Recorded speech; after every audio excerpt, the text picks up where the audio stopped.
Ladies and gentlemen, I just finished watching The Walking Dead Dead Cities Season 2 trailer, as well as The Walking Dead Daryl Dixon, The Book of Carol, Season 2's...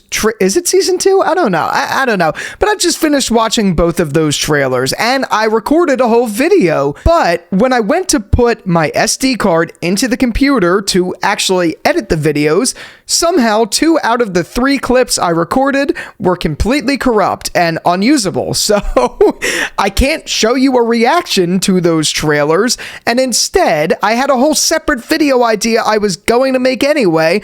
I am just going to combine the 2 of these videos into one video. Congratulations, you got a Walking Dead sandwich here. Okay, so ladies and gentlemen, I just finished watching, as I mentioned, Dead City Season 2 and Daryl Dixon Season 2. And I have to preface this before I talk about each individually. Why the hell do they give The Walking Dead, Daryl Dixon, The Book of Carol, a title that is literally 9 words? 9 words. That's unheard of in TV. That's insane. I'm not going to call it that. Who is going to call it that? That's absolutely nuts. Now, I feel weird. I feel like I have to make this like authentic, but I can't because I already recorded a goddamn video that didn't come out. You could tell I'm a little pissed about this whole ordeal.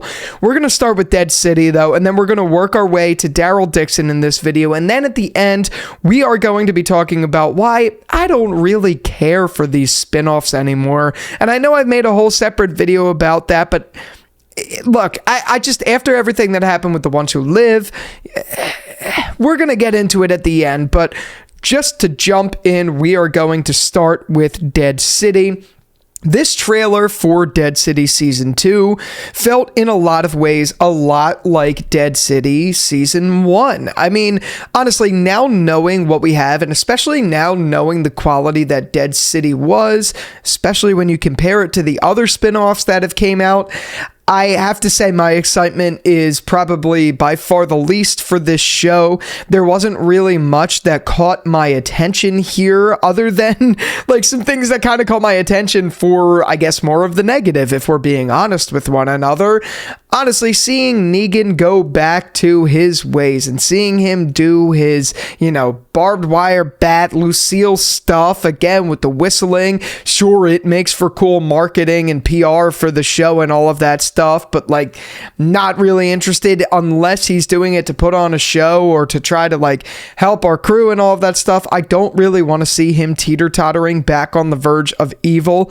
Straight up, I have no interest in that. And then also in the same vein, I have no interest in this teeter-tottering story we have with Maggie. Now, apparently, she wants to save him, and I guess the Marshal's going to do something with that, too. I'm interested to see that. I'm interested to see him. I'm interested to see New Babylon a little bit more, but I'm not really interested for the same cat and mouse stuff that we get, where is Negan good? Is Negan bad? Does Maggie hate Negan? Which she should. Does Maggie like Negan? It's getting overplayed, but I do love the 2 of them. I think they have amazing camaraderie. I've always been a fan of Lauren Cohen. Jesus, Lauren Conrad.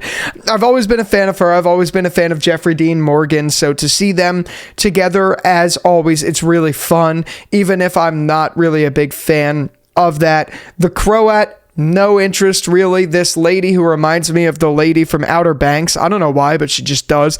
Like, not really much interest there. I guess the only thing I'm excited to see is the camaraderie between Maggie and Negan. I'm excited to see Negan in general again. But I'm also interested to see how maybe they tie this in a little bit with things that are going on with our crew, or just the addition of New Babylon, and maybe what happened to characters like Lydia and Elijah. I doubt we're going to find out anything like that, but I don't know, it would be nice if we got some sort of cohesiveness to the overall story we have. Will we? Probably not. We didn't get any of that in Dead City, but overall, the reason I don't care so much is because even though I was very positive on Dead City in the beginning, knowing what I know now and having seen the other shows and seen those qualities compared to this, I I'm not like dreading watching it, but I'm not really excited to see it either. And this trailer didn't really do much to affirm me in the opposite direction, if that makes any sense. Does that mean it looks terrible? No. Does that mean it looks great? No, definitely not. I don't think so. But yeah, that's Dead City Season 2. Sure, I'm going to be watching and get subscribed because we're going to be covering it on the channel. We're going to be watching it week by week and doing breakdowns and stuff like that. But that's all I really got to say. Up next, we're going to talk about Daryl Dixon Season 2, The Book of Freaking Carol, because that name is so goddamn stupid. But the trailer was good. I actually kind of liked it. And I'm excited for Daryl Dixon Season 2. But I have to look. There's so many names in this show that I always forget. So I have to have a list of the names up in front of me, but that doesn't mean I don't get their stories. Regardless, the point I'm making, Daryl Dixon Season 2 looks really cool. It suffers the same fate I felt Season 1 suffered from, wherein the trailer didn't really do the show itself justice. I have a feeling now, knowing what we've seen, it's going to be the same exact way here, given the shooting schedule that they had between Season 1, 2, and I guess apparently 3 now. You could tell this is like one big cohesive story, and if it's anything up to a similar quality that Season 1 was, I'm very excited, even if the trailer itself didn't really do anything to like blow my socks off. Yeah, it was good. It wasn't like the best thing since sliced bread. I'd give that to literally sliced bread. That was a really dumb joke. I need to go home. But regardless, the point I'm making is I liked what we saw with Daryl. I liked what we saw with Carol. I liked seeing Isabel. I liked seeing Kodron again, or Kodron, whatever his name is. Very interested to see what happens with Laurent this season, especially after stuff we got last season, like with Kodron coming in and like saving Laurent and all of that. Does that mean we're going to see a different version of Kodron? I don't know his name. It's something like that. What I'm not really that interested in seeing is Madame Genet.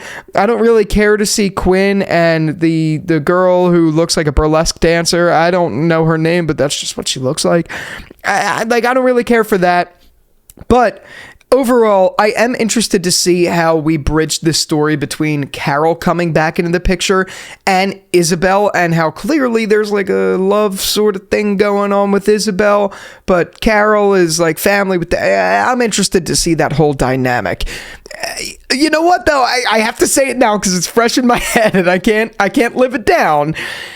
Okay, the plane that is in the show just reminds me of Season 5 of Fear the Walking Dead, and it's giving me goddamn PTSD. If I see another little prop plane in a show that is in The Walking Dead, I'm going to explode, but apparently we got Carol going on this little Fear the Walking Dead fucking plane.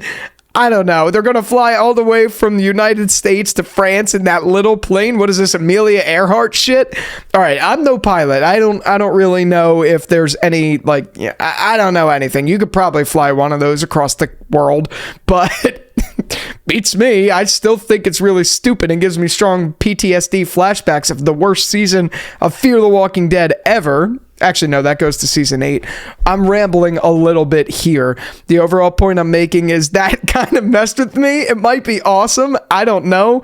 But just seeing a plane again after the atrocities that one caused in one season of another show, I don't know. But look, regardless, that doesn't matter. I'm just kind of messing around.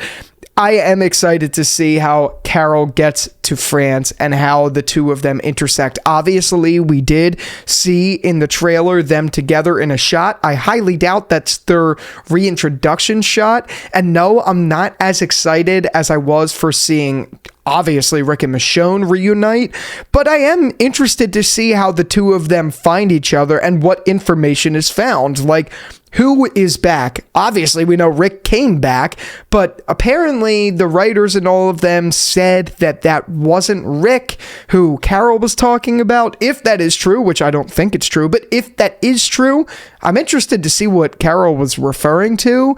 Odds are it probably is just Rick, but also, in a similar way, I feel like if it was, they would be marketing this show as a little bit like, Rick's back, you need to come home, and they're not doing it. So I don't know what they're going to do there, but I am interested to see the two of them together.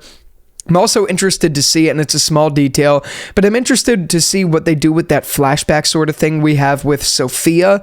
Clearly, there's this Carol flashback or moment that is paralleling perfectly with what happened in season 2 of The Walking Dead, where Sophia comes out of the barn. There was a shot like that in the trailer. I am interested to see where that goes. I don't know if that's going to have any meaning whatsoever, but regardless, I do like this trailer. I think it was a little bit better than season 1's trailers, but it also, to me, still suffers from the same fate. I feel like this show's hard to capture for marketing material. You just have to watch it to enjoy it, or you have to know these characters. You know what I mean? Like, I don't think the trailers do these shows justice, and for that reason, I mean, I'm excited more for the show than I was. The trailer didn't do anything to, like, help me. You know what I mean? Whatever. So those are the 2 trailers. And again, out of both of them, I am the most excited by far for Daryl Dixon. Dead City, take it or leave it. But I wanted to save this portion for another video. I think it's a little more relevant right now. Get subscribed, because I'm sure we're going to be talking about this in more depth in another video, but it's fresh on my mind, and I just wanted to address this. I'm really not that excited for The Walking Dead in general anymore. I do feel like The Walking Dead, The Ones Who Live, was a natural conclusion, and even though I was disappointed with a lot of it, I still think it was a natural conclusion for what I'm most interested in The Walking Dead for. Does that mean I'm not going to watch Dead City or Daryl Dixon? No. You best believe we're going to be covering it on this channel. You know, all of that stuff. I'm going to watch it. I'm mildly excited for both of these. Obviously, I'm more excited for Daryl Dixon, but just overall, I feel like the state of The Walking Dead is in a place where I don't really, like, I understand why people are done with the show. I'll put it that way, because quite frankly, I mean, if I didn't have such a connective tissue to the show, and both for the fact that I make these videos, but not only that, like, if I didn't have such a heart into the Walking Dead franchise, I probably would have stopped. There's really no, like, desire for me to watch Dead City, no burning desire, and that goes the same with Daryl Dixon. But I've always been of the belief, if I've started these shows and I've been this invested into these shows, I'm not just going to give it up. You know what I mean? I feel like at that point I've wasted so much of my own time if I just stop randomly. I don't know. I'm kind of rambling. I'd be interested to know how you guys feel about that sort of thing in general. But I'm just speaking as candidly as I can. I don't really care for The Walking Dead anymore, at least not in the same way that I once did. I can recognize that the show was very good for a long period of time. I'm talking from the original show, I'm talking from seasons 1 to really season 7, if we're being practical here. But ever since then, I've just been trying to love it. And now that The Walking Dead, The Ones Who Live is over, like the most anticipated thing I've had, and it just ended so underwhelming, but also satisfying for the things we truly wanted to see, there's nothing really holding me to continuing watching the show except for my heart and you guys, to be completely honest with you. So, I don't know. I just wanted to speak very candidly about this. I'm more excited for other shows right now. I'm so excited for House of the Dragon. I think this season has been one of the best seasons of TV in a long time. I think The Boys, even though I had some problems with this season, it's still really fun. The Bear is really fun. There's just so much right now that has captured my mind and fascination way more than The Walking Dead. And that's as it should be. Life is always evolving, like things are always evolving, you know what I mean? And my opinion's forever changing. Does that mean I'm giving up on The Walking Dead? No, I'm definitely not. You're going to see a lot more of it still on this channel. It's just I don't have that same oomph to care about it the way I used to. So, be that as it may, that's how I feel about The Walking Dead as of late. That's how I feel about these 2 spin-offs. Time will tell for what's to come in the future, and I may get more excited again. But as of right now, there's nothing really, like, gravitating me to these. So, yeah, I'd love to hear from you down in the comments about how you feel about that. Be sure to be subscribed so we talk about these shows when the episodes air. And with that out of the way, thank you again so much for watching this video, and until the next one, I'll talk to you later. Peace out.